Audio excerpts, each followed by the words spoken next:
तो प्रभु श्री राम जी के पिता का नाम था दशरथ, दशरथ के पिता का नाम था अज, अज के पिता का नाम था नाभाग, नाभाग के पिता का नाम था ययाति, ययाति के पिता का नाम था नहुष, नहुष के पिता का नाम था अम्बऋषि, अम्बऋषि के पिता का नाम था प्रशुश्रुक, प्रशुश्रुक के पिता का नाम था मरु, तो मरु के पिता का नाम था शिग्रक, शिग्रक के पिता का नाम था अग्निवर्ण, अग्निवर्ण के पिता का नाम था सुदर्शन, सुदर्शन के पिता का नाम था शंखन, शंखन के पिता का नाम था प्रवड्ड, प्रवड्ड के पिता का नाम था अंशुमन, अंशुमन के पिता का नाम था दिलीप,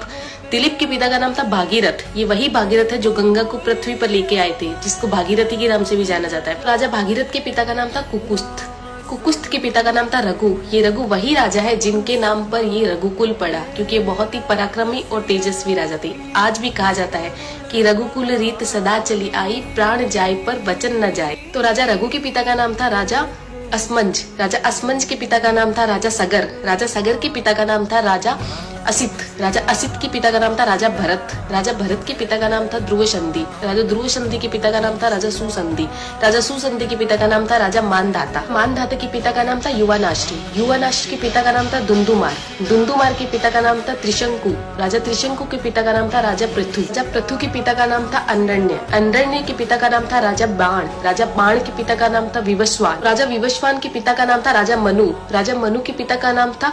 इक्ष्वाकु, इक्ष्वाकु के पिता का नाम था राजा कुक्षी, राजा कुक्षी के पिता का नाम था राजा विकुक्षी, राजा विकुक्षी के पिता का नाम था राजा कश्यप, राजा कश्यप के पिता का नाम था राजा मरीचि, राजा मरीचि के पिता का नाम था ब्रह्मा जी। तो इस हिसाब से हमारे प्रभु श्री राम जी ब्रह्मा जी की 39वीं पीढ़ी है, 39th। तो ज्यादा से ज्यादा ये वीडियो शेयर कीजिए, क्योंकि आने वाला इतिहास ये नहीं बोलना चाहिए कि सनातनियों को मुगलों का इतिहास तो पता था और खुद का इतिहास नहीं पता था। तो ज्यादा से ज्यादा इस वीडियो को शेयर कीजिए। जय श्री राम।